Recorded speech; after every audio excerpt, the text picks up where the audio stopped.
Assalamualaikum warahmatullahi wabarakatuh. Kami dari Sistem Keuangan Islam Kelompok 1 akan mempresentasikan hasil diskusi kami dengan tema Ilmu Ekonomi Islam dan Sistem Keuangan Islam dengan anggota Wahyu Anggraini Sardi, Eka Syafaatul Utmah, Ipung Dwi Suharno, dan Makfiro Iseni Maulani. Dengan peta konsep, yang pertama, tujuan perekonomian Islam, yang kedua, mengapa ilmu ekonomi Islam, yang ketiga, bagaimana persoalan ekonomi Islam, dan yang keempat, keunggulan ekonomi Islam. Ilmu ekonomi Islam dan sistem keuangan Islam. Tujuan ekonomi Islam. Tujuan ekonomi Islam yaitu untuk memberikan keselarasan bagi kehidupan di dunia.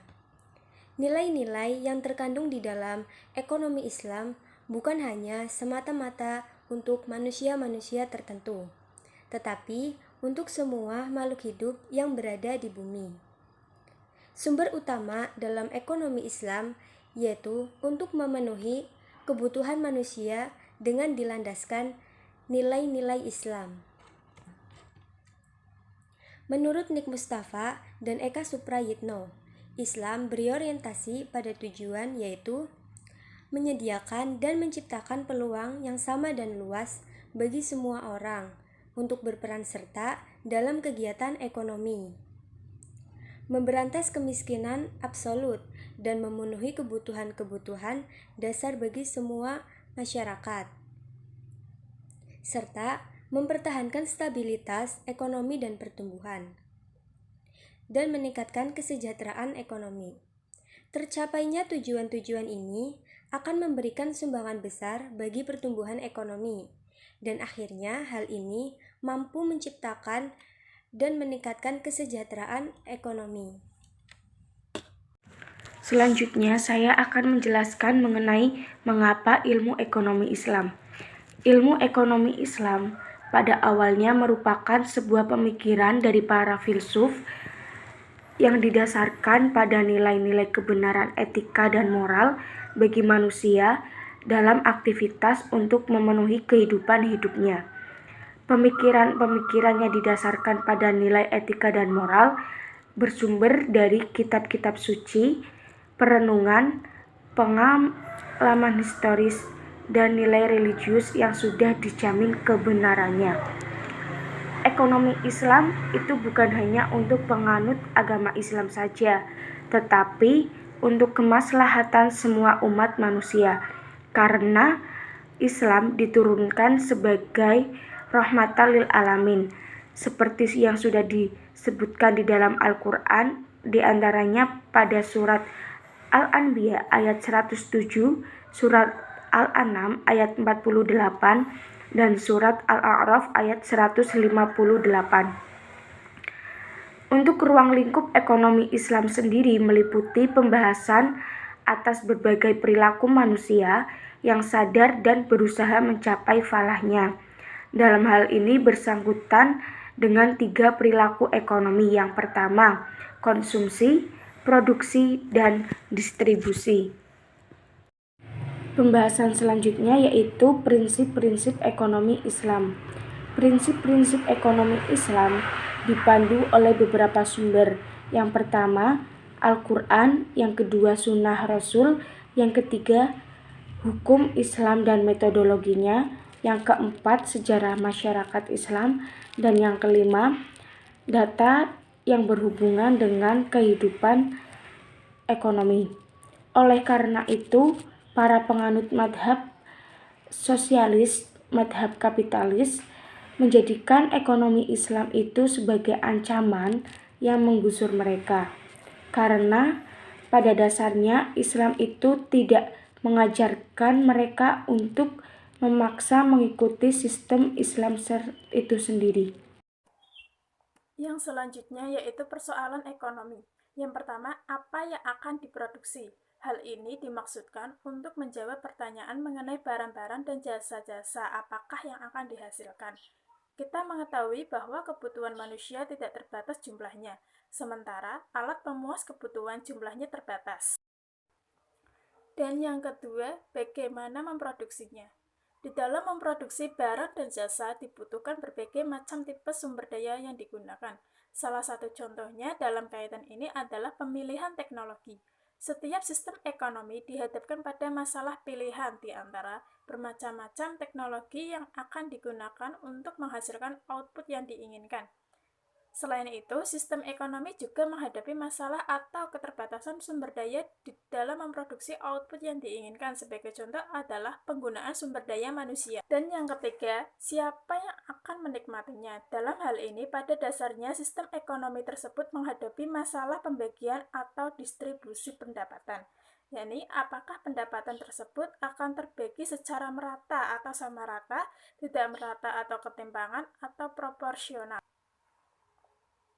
Dan yang keempat, untuk kapan dikonsumsi. Masalah yang terakhir ini tidak kalah pentingnya dengan masalah-masalah yang sudah disebutkan terdahulu. Masalah yang terakhir ini berkaitan dengan seberapa banyak sumber daya ekonomi yang tersedia akan disalurkan untuk konsumsi saat ini. Apakah keseluruhan atau sebagian saja yang disalurkan untuk konsumsi saat ini, dan sebagian lagi itu untuk dikonsumsi masa yang akan datang. Baik, saya lanjutkan. Selanjutnya mengenai keunggulan ekonomi Islam. Ada 9 keunggulan ekonomi Islam. Yang pertama yaitu harta kepunyaan Allah dan manusia merupakan khalifah atas harta. Dalam hal ini ada 2 maksud, yaitu yang pertama, semua harta baik benda maupun alat produksi adalah milik Allah Subhanahu wa taala sesuai dengan firman Allah dalam surat Al-Baqarah ayat 284 dan Quran surat Al-Maidah ayat 17. Yang kedua yaitu manusia adalah khalifah atas harta miliknya sesuai dengan firman Allah dalam surat Al-Hadid ayat 7. Sehingga dapat disimpulkan bahwa semua harta yang ada di tangan manusia pada hakikatnya adalah milik Allah. Akan tetapi Allah memberikan hak kepada manusia untuk memanfaatkannya. Yang kedua yaitu ekonomi yang terikat dengan akidah, syariah hukum, dan moral. Di antara bukti hubungan ekonomi dan moral dalam Islam adalah larangan terhadap pemilik dalam penggunaan hartanya yang dapat menimbulkan kerugian atas harta orang lain atau kepentingan masyarakat. Larangan melakukan penipuan dalam transaksi, larangan menimbun emas dan perak atau sarana-sarana moneter lainnya. Yang ketiga yaitu keseimbangan antara kerohanian dan kebendaan. Para ahli menyatakan Islam adalah agama yang memiliki unsur keagamaan, mementingkan akhirat dan mementingkan dunia, karena hal ini tidak bisa terpisahkan. Yang keempat yaitu ekonomi Islam menciptakan keseimbangan kepentingan individu dan kepentingan umum.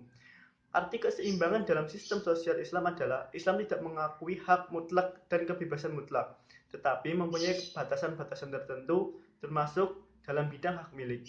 Kegiatan ekonomi yang dilakukan oleh seseorang untuk mensejahterakan dirinya tidak boleh mengorbankan kepentingan orang lain dan masyarakat secara umum. Yang kelima yaitu kebebasan individu dijamin dalam Islam. Individu dalam perekonomian Islam diberikan kebebasan untuk beraktivitas baik secara perorangan maupun kolektif untuk mencapai tujuan. Namun kebebasan tersebut tidak boleh melanggar aturan-aturan yang telah digariskan Allah Subhanahu wa taala dalam Al-Qur'an dan Al-Hadis. Dengan demikian kebebasan tersebut sifatnya tidak mutlak. Yang keenam yaitu negara diberi wewenang turut campur dalam perekonomian. Islam memperkenankan negara untuk mengatur masalah perekonomian agar kebutuhan masyarakat baik secara individu maupun sosial dapat terpenuhi secara proporsional. Yang ketujuh yaitu petunjuk investasi. Tentang kriteria atau standar dalam menilai proyek investasi, Al-Mawsu'ah memandang ada 5 kriteria yang sesuai dengan Islam, yaitu yang pertama, baik menurut Islam, memberi rezeki seluas mungkin kepada anggota masyarakat, memberantas kekafiran, memelihara dan menumbuh kembangkan harta, dan yang terakhir melindungi kepentingan anggota masyarakat. Keunggulan yang ke-8 yaitu adanya variabel zakat. Zakat adalah salah satu karakteristik ekonomi Islam mengenai harta yang tidak terdapat dalam perekonomian lain. Sistem perekonomian di luar Islam tidak mengenal tuntutan Allah kepada pemilik harta agar menyisihkan sebagian harta tertentu sebagai pembersih jiwa dari sifat kikir, dengki, dan dendam. Yang terakhir yaitu larangan riba. Larangan riba dalam Islam secara tegas dinyatakan baik dalam Al-Quran maupun hadis yang diwahyukan secara berangsur-angsur, seperti halnya penghalaman khamr. Allah berfirman dalam 4 surat yang melarang adanya riba. Yang pertama yaitu dalam Quran surat Ar-Rum ayat 39, Allah memberikan pengertian bahwa riba tidak akan menambahkan kebaikan di sisi Allah. Yang kedua, dalam Quran surat An-Nisa ayat 160-161, Allah memberikan gambaran siksa Yahudi dengan karakter yang suka memakan riba. Yang ketiga, dalam surat Quran Al-Imran ayat 130, Allah melarang memakan riba yang berlipat ganda. Yang keempat ataupun yang terakhir yaitu dalam surat Al-Baqarah ayat 275-279 yang memberi pengertian bahwa Allah melarang keras dan tegas semua jenis riba. Mungkin itu yang dapat kami sampaikan, kurang lebihnya mohon maaf. Bila taufiq wal hidayah. Wassalamualaikum warahmatullahi wabarakatuh.